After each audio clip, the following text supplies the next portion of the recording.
Page 15, Arietta in C major. An arietta is like a small, short little aria, like a solo of some sort. 2/4 time. Let's take this one hand at a time. It's got eighth notes all over the place. One and two and, one and two and. Right hand, C here, put you here. One and two and, one and two and. Make sure you can play that okay. Third line down, look out. One and two and. They want fourth finger on that for measure 14. Because you just played it with fifth, now you're going to play fourth. This happens a lot in piano, so okay, fine, they want that. Because we need an A. And then in the next measure, you have a 2 and then a 3 on the second. This brings you back down where you were. D sharp, isn't that fun? And last line, one and again, fourth finger, and then third finger, and this two E and a one E and a two E and a. Remember 16th notes? One and two and. I'm lazy. I don't like counting one E and a two E and. I go one and two and I know there's two 16th notes in those, so it's one and two and. One and two and one. That's how I typically count them. But there's nothing wrong with going one E and to two E and there's other ways of counting it too. So that's between you and your teacher. Left hand, you're up here. You have a rest on beat 1, so this is 2, then 1, 2. Just make sure you get these notes, and you have rests occasionally, and then you get eighth notes too. Look on measure 8. Last measure, second line. 1 and 2 and, 1 and 2 and. And all I'm doing here is I'm rotating. I'm not holding the hand still trying to use the fingers. I don't recommend it. I use weight to push the notes down, and I'm just rotating and changing the weight from one part of the hand to the other. And this is lowering whichever finger I need for the weight. So it's here, then here, here. Just move your thumb around as you need to. And then the measure 13, B flat. Here. Second finger, because the second finger's on the B, I just use the same finger for the flat. The last line gets a little tricky. You're here, rest, 2. They want you to use scrunch the hand up and put the thumb on that. People with big hands and fat fingers, that don't work very well.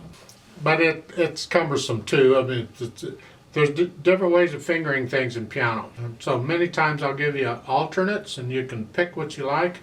But here, the fingering of the book is fine. If that works for you, use it. But you can also here, just bring the thumb under and put thumb on the A.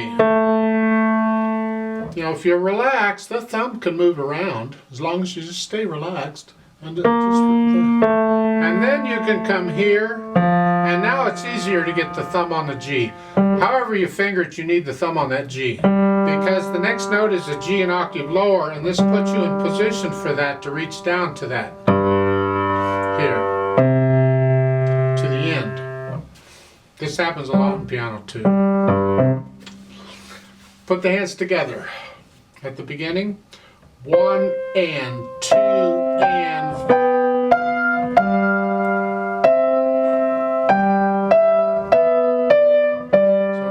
Out, get the hands together. Let's go down to the next to the last 2 lines. Measure 13. Then fourth finger.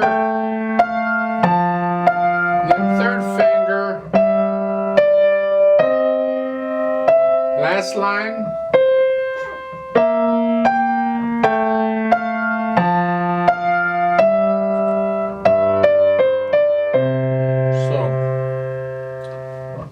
A little tricky getting the hands together. Now, if you're hesitating anywhere, you're at spots where you're not sure it's not flowing, work on those spots. Work out those hesitations. The beat has to be steady from start to finish here. No hesitations or nothing. It's got to flow.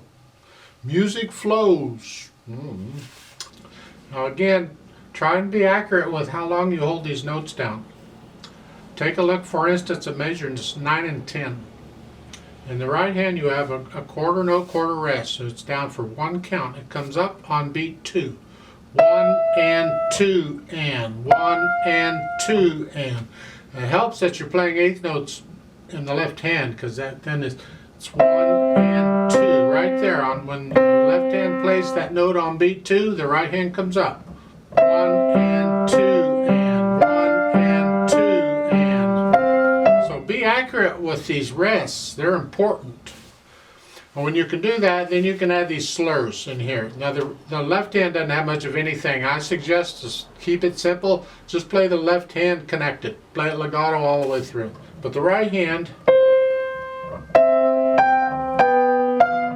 I'm lifting up for each slur. Just bottom, up, down, up. And the left hand's all connected. Good luck with that.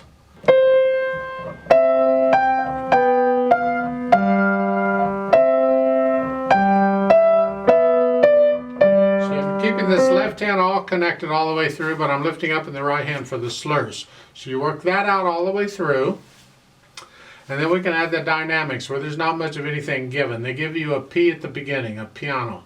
That's for the right hand. You have to decide what soft is.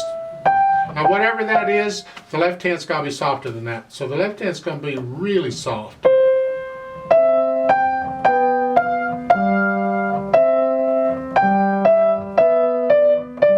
You hear the right hand, and then on the measure 13 you get a crescendo in the middle of that, and then you come back down. So you're going to go up to maybe moderately soft to moderately loud. Don't get loud, you're just going up a little bit.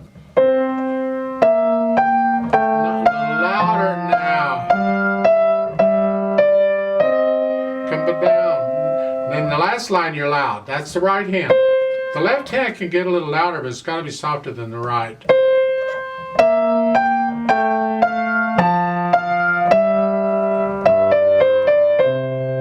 The right hand. Speed-wise, it's allegretto, somewhere between moderato in the middle and allegro fast. It's somewhere in there. I call it the fun speed.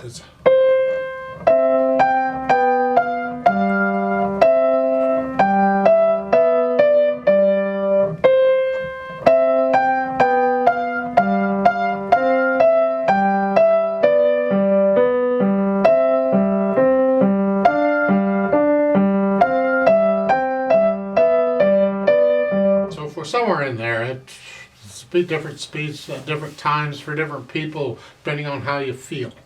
They give metronome markings in the music, but it's really up to you on how you feel.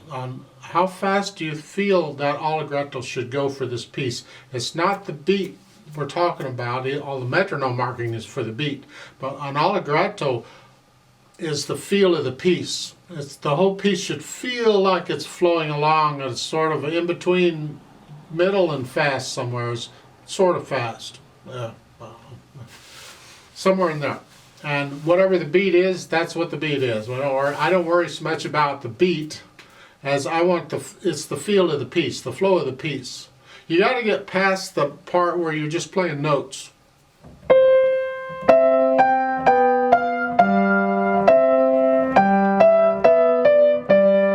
You start getting into the music and making the music feel something, and it flows. That's where the magic happens. That's really where you're hopefully after. And most piano students miss out on that. They skip that part. Once they can play the notes and the rhythms right, they're off to the next piece. They don't actually get into the music part of it. I'd encourage you to take your time and get to know it well enough that you can start feeling something with this music. Experiment with it. Play it at different speeds. Try it at different loudnesses and softness and see how you feel about it. Make it yours. You can do pretty much anything you want in the music as long as you don't violate anything the music tells you to do. In other words, at the beginning it's soft. That's a range. Soft is a range. You got to be in that range somewhere. So don't come out and play it loud. Keep it in that range, but within that, how do you feel it? Now I'd like to play this with you very slowly. I'm not going to do the dynamics, just notes and rhythms. We want to make sure those are correct. So I'll give us 2 counts because there's only 2 beats in a measure, and let's try it together very slowly. Ready and go, and 1 and